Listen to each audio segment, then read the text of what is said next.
Bollywood actor Rajesh Khanna ने इस दुनिया को अलविदा कह दिया है, लेकिन उनके किस्से आज भी कानों में सुनाई पड़ते रहते हैं।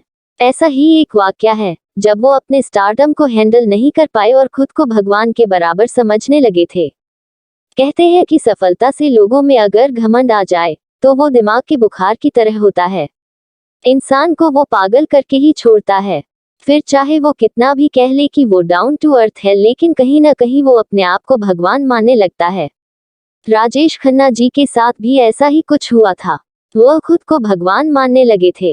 राजेश खन्ना ने इंडस्ट्री में कई हिट फिल्में दी हैं। उन्होंने अपनी जगह अपने दम पर बनाई थी। जितनी फीस की डिमांड उन्होंने की, निर्माताओं ने उनको दी, क्योंकि उस वक्त उनका सिक्का बोलता था। एक के बाद एक फिल्में हिट होती गई। 15 फिल्मों का लगातार हिट होना ये कोई मामूली बात नहीं होती। ऐसे में अच्छे से अच्छा इंसान भी बोरा जाता है। डिम्पल कपाड़िया तक को ये लगने लगा था कि उनके पति अब पागल होने लगे हैं। उनके ऊपर स्टारडम का जादू सिर चढ़कर बोलने लगा था। राजेश खन्ना को मिली अपार सफलता के बाद भले राजेश खन्ना को लोग उस वक्त घमंडी और अहंकारी कहने लगे थे, लेकिन दिल से वे अच्छे इंसान थे।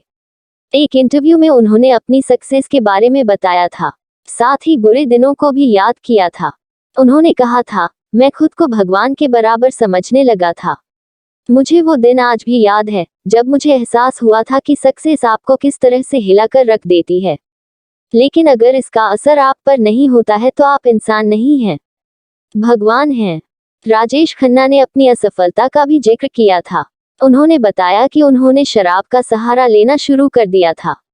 वो रात में चिल्लाने लगे थे। इंटरव्यू में कहा था कि उन्हें लगता था कि वो कोई महान इंसान तो है नहीं, ईसा मसीह और महात्मा गांधी भी नहीं। उस दिन इतना पिया कि रात के 3 बज गए।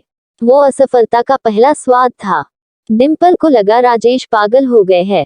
आगे राजेश खन्ना ने बताया, उनकी फिल्में हिट होने के बाद 7 लगातार फ्लॉप भी हुई थी। इस वजह से वह एक रात छत पर बारिश में भगवान पर चिल्ला रहे थे, परवरदिगार, हम गरीबों की इतनी कठिन परीक्षा मत ले कि हम तेरे वजूद को इनकार कर दें।